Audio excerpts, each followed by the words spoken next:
Today, we're going to talk about 3D, how Yanis and his team at Think Silicon can give wearable technology this idea of 3D graphics. We're going to segue into a scene from Star Wars where R2-D2 and Princess Leia talk to Luke Skywalker. And we're going to say, that's bringing that to life. I saw part of the message.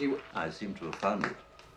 General Kenobi, years ago you served my father in the Clone Wars. Now he begs you to help him in his struggle against the Empire. Yanis, tell us how that actually can come to life. All right, so look, at Think Silicon, we, of course, what we do best is graphics for embedded systems, okay? So for the past at least 8 years, we have the current family of product. It's called Nema. Nema is actually the Greek word for thread. For thread? For thread, because we have a multi-threaded architecture, okay? So right. Nema is thread in Greek. Right. Okay, so we started by providing solutions for 2D and 2.5D raster graphics. So like you could accelerate UIs and you could have amazing user experience with a low power system. And then we introduced vector graphics, again, on the MCU market. And currently we have our newest product. It's called Neox. Neox, again, targets the same market, the low power IoT market, and on top of 2D and vector graphics, we add 3D functionality. We're talking about real 3D, and we can keep the entire specs of the system, the memory, the frequency, everything quite low. So in the end, we can achieve great battery life and great performance at the same time. Right. Okay. So let's just start from the beginning here. At the moment, we understand the need in IoT. I mean, you talk about the edge, so we know that we're talking about low power environments. We know it's a place where we need where battery life is absolutely at the premium. And anybody at the moment thinking about how they display that graphically, that user interface, which is absolutely vital. In, let's say, a wearable market. Explain today how 2D, how the experience of 2D works, and the kind of things you can do with your environment today. And then once you've described that, then we can move on to the benefits and how 3D will make that user interface much more of an experience and how it becomes an enriched experience. So just today, we understand low power. So maybe if you just start at the point of low power, because it's important to enforce that so that people absolutely believe that you can deliver the low power. So let's just talk about the low power just briefly, and then talk about the 2D experience for the user that can be delivered before you can deliver 3D. All right, sure. So when you have a battery-powered wearable, of course, energy consumption is very important. And for example, if you take the smartwatch, for example, then you need to have a smartwatch that ideally you only need to charge it once every 2 weeks or once every as long as possible. Okay. If you look back around, let's say, 8 years ago, then you would find the two types of smartwatches. The smartwatches that had actually very good graphics. They were mostly based on NPU designs, and they had a GPU from actually an older design of mobile chipset. So they had a trimmed down version of a mobile GPU, and the graphics quality was really good, but the battery life was around 1 day in real scenarios, 1 to 2 days, let's say. And then you had the microcontroller-based wearables, where you had 7 or 8 or 10 days of battery life, but the graphics quality, of course, was quite poor. The user experience was not good enough. So then that's when we introduced our first product of the Nema family. It's the Nema P, which of course is still our highest selling GPU even as of today. And with Nema P, you could do 2 and 2.5D graphics. So when you have a UI, then you have some icons, you have some fonts, some background images, and some animations, maybe some fade-ins, fade-outs. All these effects are 2D, and this require a lot of raw power. You need to be able to push a lot of pixels to the display as soon as possible, as fast as possible. Ideally, on such applications, let's say that the target performance would be 60 frames per second. So with Nema P and all the IPs like Nema P, you could actually achieve 60 frames per second with a microcontroller clocked at 150 or 200 megahertz, with very little memory needed. And why the way we actually managed to do this, because we could do both excellent graphics while maintaining 10 or 14 or even more days of battery life. The way we do that is that we have designed a GPU from scratch, and we're targeting that market. So our Nema P was the architecture of Nema P was designed from end to end for that market. And when I'm saying end to end, I'm talking about both software and hardware.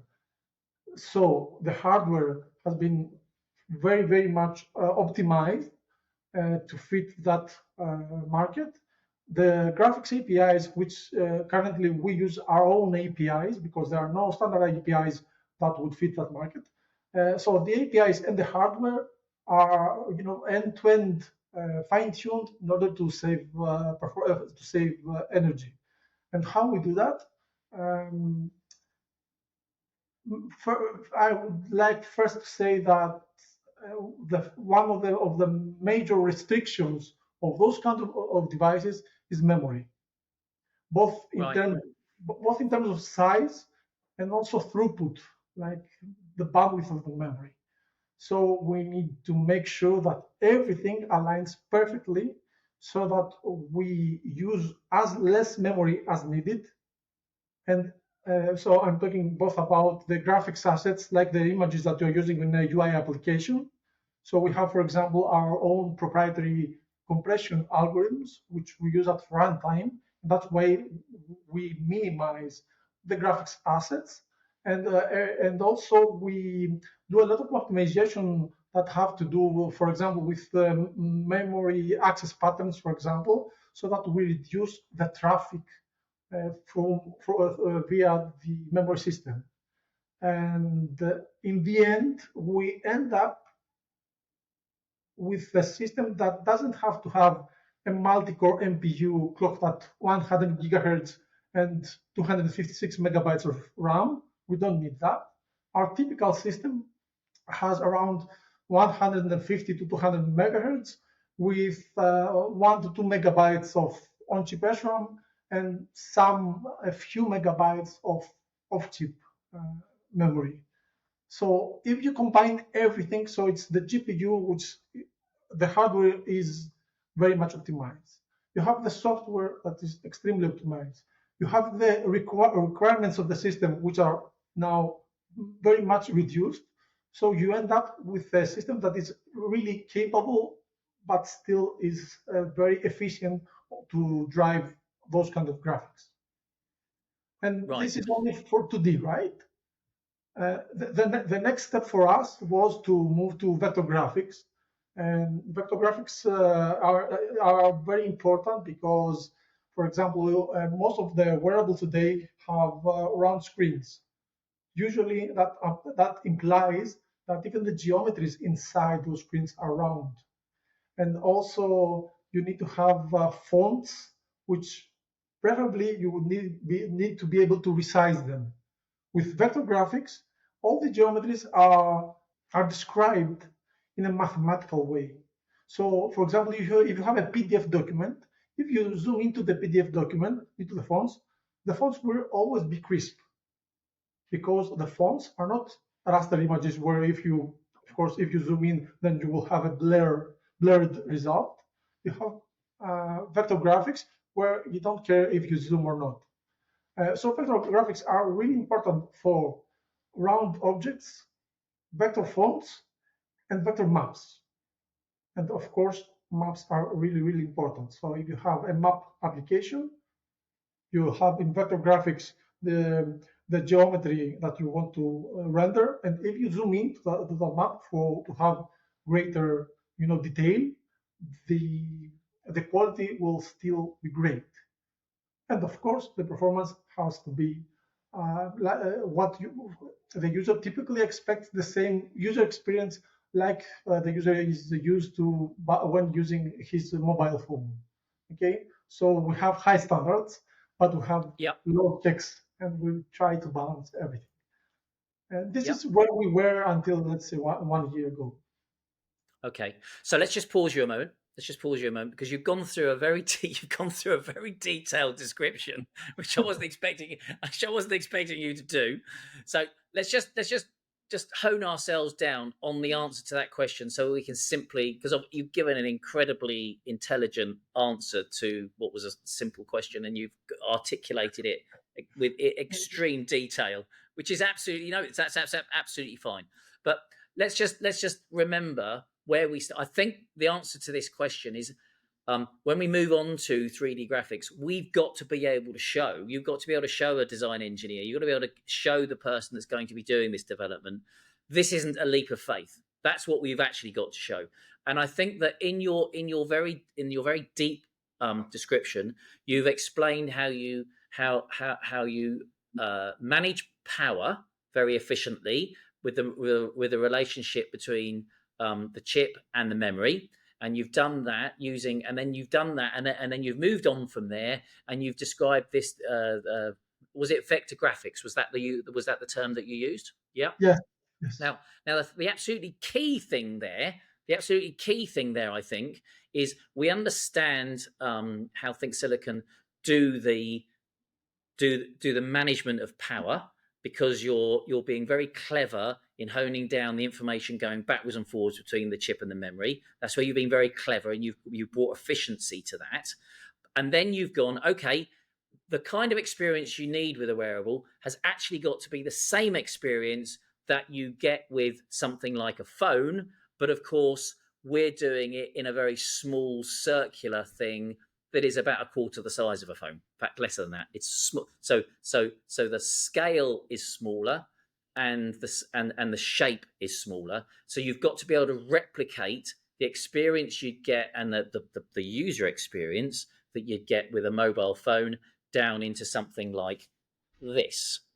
That's Exactly. essentially the problem that you solved using your technology today. So you've explained, I think, in great technical detail how you've done that. So that's the point at which we've got now. So now we understand what you've done. We understand how you've done low power, and then we understand how you've taken 2D graphics from the environment of a mobile phone down into a wearable, which is taking something that is square, like that, taking something a square like that, and that is this size, which is down to something that is round. I feel like I'm doing a child's program describing how something is square and how something is round. How silly can I be? Anyway, there we go. That's my job, to be silly on these, and it's your job to be very clever. So I'm showing a capability on this podcast of being able to show the audience, this is square, I can do square, and now this is round. There we go. And then we can do it smaller. So there we go. That's my role in this podcast, to be that intelligent. So now let's talk about 2D. Let's just have one step before we get onto 3D. Just explain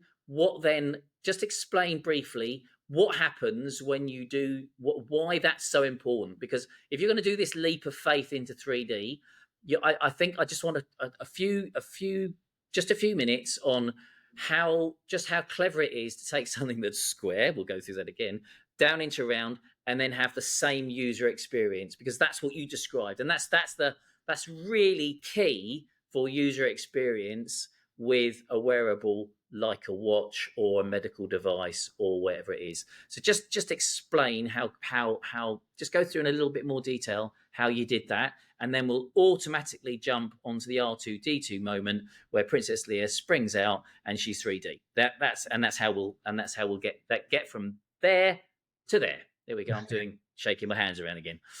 Over to you. All right. So as I said before, Yes, we yeah, start, there is a degree of this of repeating yourself, but and there's a reason why I'm asking that was because you gave such a detailed answer that it was so I'm going detailed.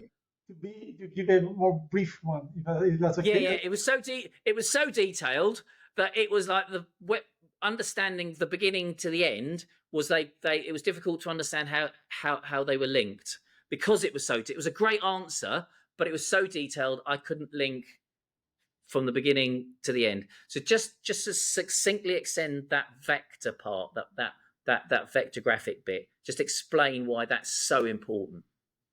The very important thing is that everything we did and everything that we have done is an evolution, okay? And we didn't start Yes. from designs like desktop GPUs or mobile GPUs, but we started from the ground up. We started with 2D graphics and we built a very solid foundation on that. And everything was full optimized. And this was proven in the market. Right now, even if you get some not expensive watches from Fitbit or Xiaomi, the user experience you're going to get is actually really, really, really good. So starting from that, starting from 2D, we went to vector graphics, which is a different thing, different algorithm. Yes. It's much more complicated, but still we were able to shrink everything, simplify all the algorithms, fit them inside the footprint that is suitable for such a market, and now have a very efficient vector graphic solution. And then, Okay, so just let me just summarize that then, because I think this is a really important point, because you're describing that actually there are two different things going on. You had to absolutely master 2D, so you master that, which gives good user experience, but then you actually it's not miniaturizing 2D down into a phone. You have to jump to a different solution, a different idea, which is this vector graphics, in order to shrink down into something like a wearable. So you did have to make a leap. So I think it's important to stress that point. You did make so it wasn't just an incremental change. It was actually a complete different approach, a different technological way of doing and solving the problem. actually, it was an incremental one. Oh, Uh, okay. be- yes, so because you need to keep both functionality, right? You always All need right. Okay. functionality, and you just need to add VG functionality. Right. Okay. And So you and are so you are taking the existing 2D yes, and then you're adding to it. Okay, that's fine. That's right. and Okay. and then having 2D and VG, now we have added 3D. We have added Nema 3D, which is our 3D API. And the Right. interesting thing about that is that if you, because we always need to take care of our developers, right? Our customers, the Yes. developers, Yes. okay? So all our APIs are backwards compatible. So if you have an application written on for an older device, the same exact application will still work on Neox. So Neox can Right. run 2D, can run vector graphics, and now can run also 3D. Right. So Which you have an absolutely scalable you have a scalable solution. So you can naturally go from I started here and then I need to go from so let's say I started as I'm back to this rectangle square thing, aren't I? Started here, then I went to a round thing, then I went to a 2D thing, and now I need to go to a 3D thing.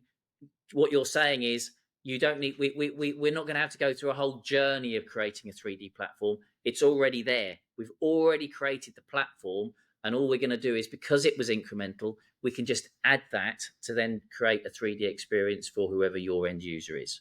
yes, and from the I user think that's point of view, so if one of our existing customers is to switch to our new design, our new GPU Neox, then they don't have to reinvent and recreate all the frameworks that they have been yes. building for all these years.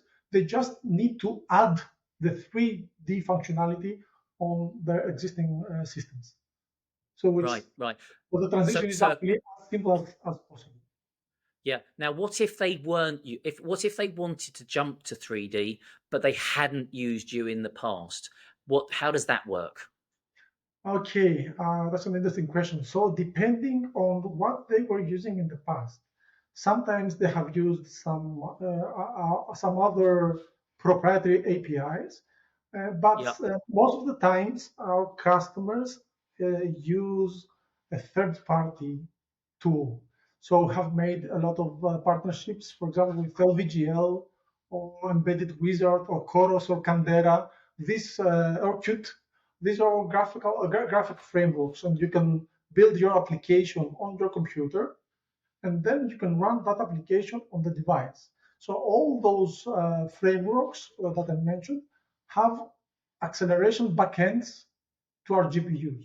So essentially, you can run an LVGL application, and it will be accelerated in our GPUs. So if the customer already had an application by using LVGL, yeah, if they switch to our GPU, all those changes have been absorbed by LVGL itself. So the application, which is at the top level, the application is just using LVGL. Okay.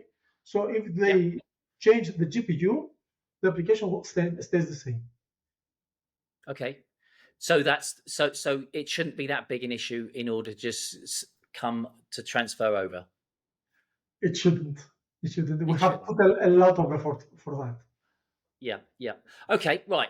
Let's move on to the Princess Leia moment. What is going to be the user experience that you're going to? What's going to be the user experience in terms of I'm a wearable. I need to take my wearable to the next level. I need to differentiate myself from everybody else's wearable. So I'm going to come and talk to Yanis and Think Silicon, and they're going to explain to me, and they're going to help implement this 3D. What are the benefits to 3D that you see in developing this technology? Because lots of people could say, well, actually, 2D graphics look great. They give a huge amount of information. They are very easy to understand. And now I'm going to start. So why should I jump to 3D? So obviously, we'd like this interview to just be about, well, let's just do 3D. But let's talk about what the actual benefits are of 3D. Let's be quite let's be quite open about trying to understand the benefits from a user experience from 2D to 3D. Can you help explain that to our listeners and watchers? So if we just talk about existing, like we talked a lot about smartwatches, okay? So let's stick to that Yeah, for now. yeah. Let's just stick to that. Yeah, yeah, yeah, Yeah, for now, because 3D opens opportunities for other applications also. But let's stick with a smartwatch. The end result, the end goal would be to make a better product. Okay, and a better product means more capabilities, better user experience. yeah. So we all know that you could have an analog watch with no display, and it works fine. Okay, and it can It tell the it time. it It's perfect. it it. It worked for a couple of 100 years. It was okay. It was okay. It told the time. It was we all managed. Yeah. Okay. Yeah, exactly. So then you have electronic watches, then you have watches with some screens, then with some nice graphics, then with some nicer graphics, and now you have 3D. For example, now you could have, if you are on a watch that tracks your workout, you could have applications that where you have 3D models, 3D objects inside your watch, and they could show you how, for example, you could do an exercise, or you could have a 3D avatar, which Right. which would be very pleasant to see. And that's only when we're talking about smartwatches. But now, especially with 3D, there are a lot of other applications that are very interesting, I think. For example, I think that you have already seen the AR glasses demo. Okay, Yes. so with AR glasses, you could have different applications. Again, some applications just require uh, some 2D information shown at the front of the user, and that's augmented reality, and it doesn't have to interact with the environment. But if you switch from augmented reality to mixed reality, then it means mixed reality means that your UI, your virtual objects actually interact with your physical world. Yes. So, Yes. for example, you could have a technician that wears the glasses, and you can have um, 3D graphics showing to the technician what part needs what kind of change, or to unscrew that screw and swap that part out and put a new one. Yes. And it could be a very interactive experience, or it could be Yes. just commerce. Okay, you could go and see virtual objects like shoes or clothes, and this Yes.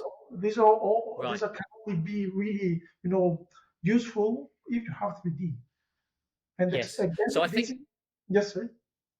no, I think so. I think the answer to that question is we are very used to, if you take these devices, we are used to we are used to 2D. We're used to two things. I think we're used to data and we're used to vision. So we're used to seeing things first. Data, obviously, data is very obviously, be it a calendar or be it a spreadsheet or be it anything that we know that we understand, and we like reading letters off a page, for instance. We're also used to seeing things in vision. So we're used to looking at photographs, and we're used to looking at video, 2D environments. I think what you're explaining is the jump between data, be that data that we understand, be that words or numbers, and photographs or video, which is all data, and then you bring that into the physical world. So you all of a sudden, where 3D will come into its own is when you're trying to represent the physical world. So you use the example of an avatar. You use the example of maybe somebody like a map, for instance, where you could actually see how a map was going to elevate, how a journey was going to elevate. Or, for instance, if you're looking at a manual and you're looking at how different parts would interact and how you might change something if you were mending something. So it's that jump from the data world to the physical world. Would that be a good description of where 3D will come into its own in these kind of devices? I like it. I like it. It's a really good one. Yes, I agree. Yeah.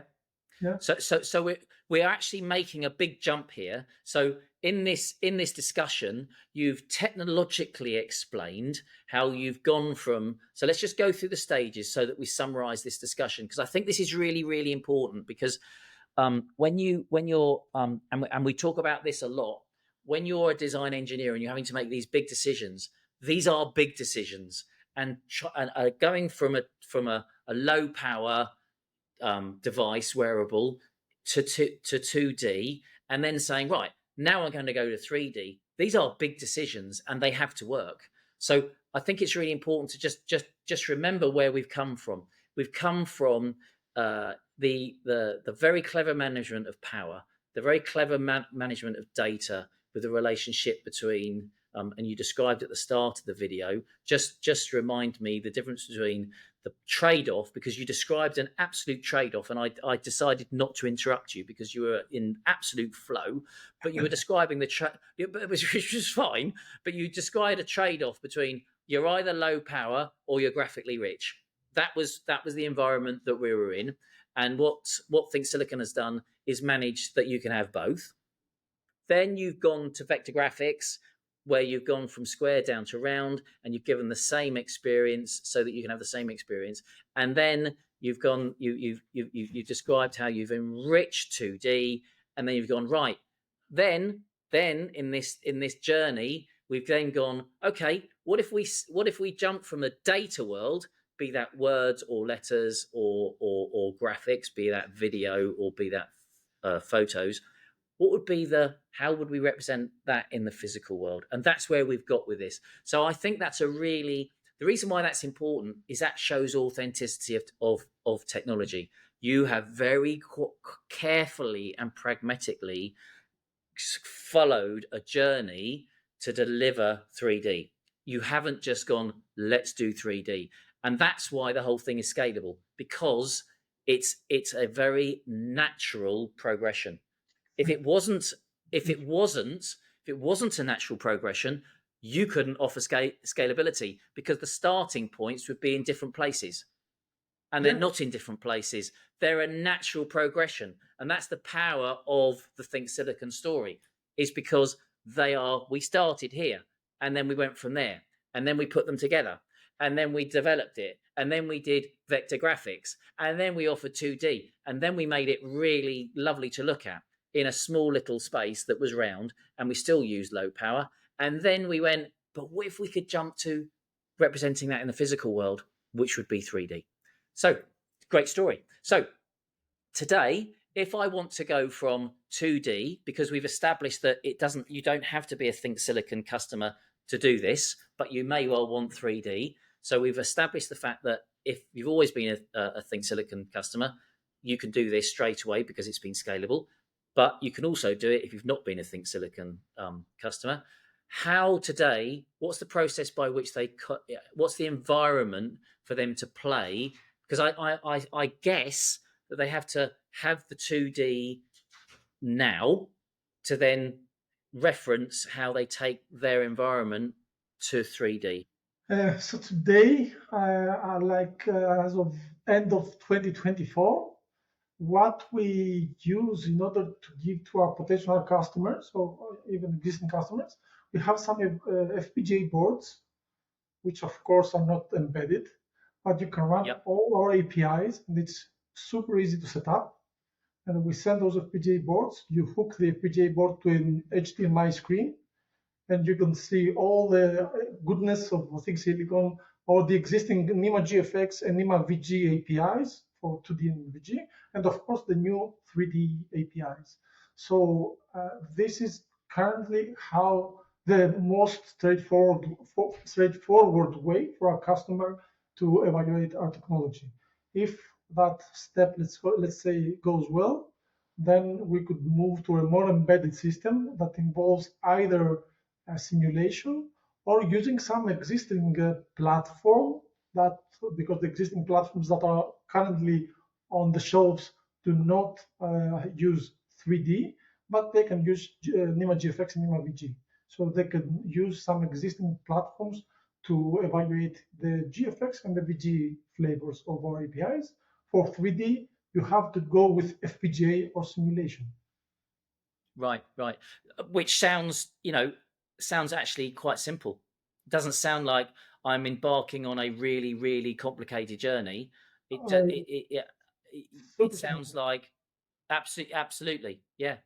It's like switching on a computer and following a couple of instructions to run some examples. It's as simple as that. Right. Okay. So I think, Yanis, what we'd like is can you just video that, just a simple video of just how you go from that to that? Could you just do that? Not now, you don't have to do it now, but if you could show us. I have prepared something here, and I can show you right now. Yanis, you see that's why amateurs like me could work with professionals like you, because you've come prepared, unlike me. Brilliant. Right? Please show us. Yes, please. Absolutely. Okay. Show us how simple that process is. That would be brilliant. Let me first show you the FPGA board. So here is the FPGA, Yep. which is a standard off-the-shelf Xilinx FPGA, and you just hook up an HDMI cable to a display. Right. Yep. Brilliant. Okay, and you turn the device on.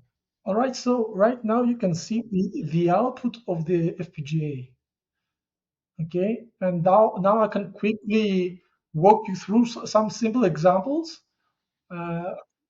Just let me stress here that the FPGA runs only at 40 megahertz, 40 megahertz. A real device would run at 200 megahertz, but still the performance is actually still pretty good. Again, you could have various effects, and this, of course, is just a 2D example, no fancy things here. And of course, you could draw different fonts, and also with Nema P, you could draw some pseudo 3D. We call it 2.5D. It's not really 3D, but it looks quite close actually. And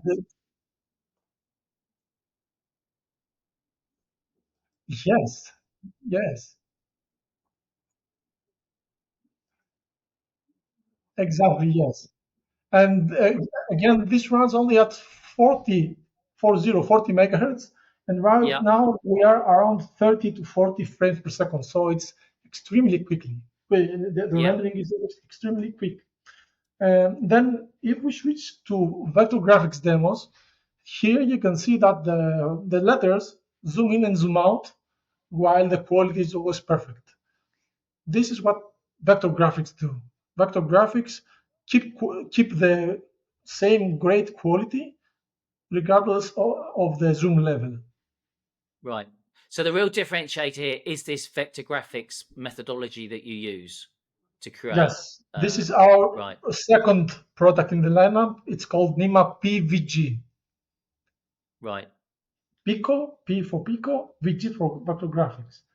Yeah. And again, another thing that is very interesting with vector graphics is because the images are mathematical equations, you could animate and change the shapes of the images at runtime.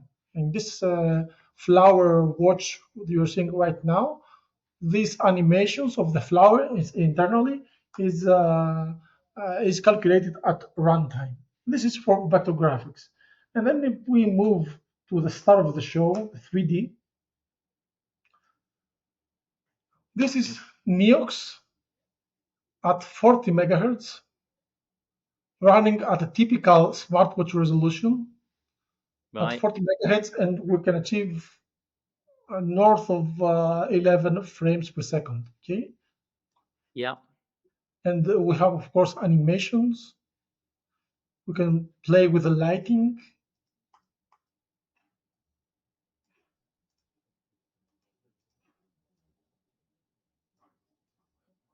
And tell me, just so that the watchers can understand, this is using the same real estate in terms of the silicon, in terms of the chip and the memory, and the power that you would be if you weren't doing 3D graphics, or is it a little bit more power hungry? The real estate in terms of area is a little bit better. Sorry, a little bit higher, Yeah, maybe 30% higher. yeah. The energy efficiency is around the same, actually. Is it right? It, Right. it is, yes. 3D workloads um, are stressing a lot the computational part of the GPU.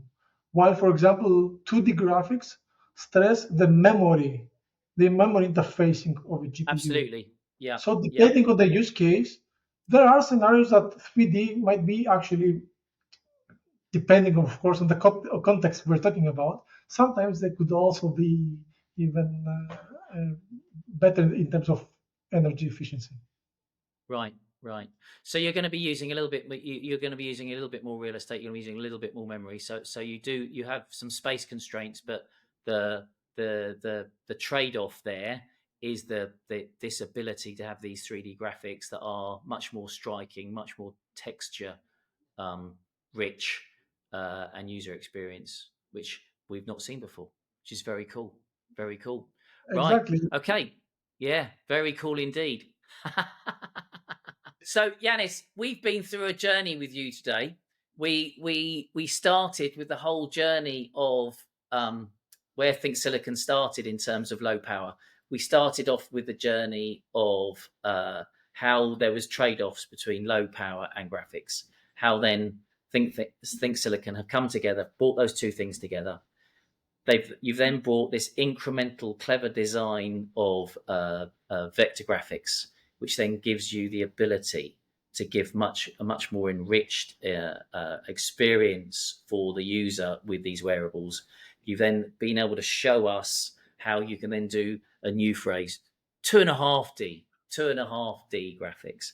And then you gave us a brilliant demonstration of how if you take your technology, you can deliver 3G, which is where we, in summary, to where we got to, which is where you go from a database environment, which could either be typical words and letters displayed on the screen, or and in the same way it's still data, where it could be video or it could be photographs which you could see on your watch or whichever wearable, to then this 3D experience where it comes out into the physical world and it can exemplify in a much bigger, richer experience for the user what they're actually looking at. And then you gave us this example of this tiger walking around and looking like Tigger, which was a wonderful way of showing what you can actually do.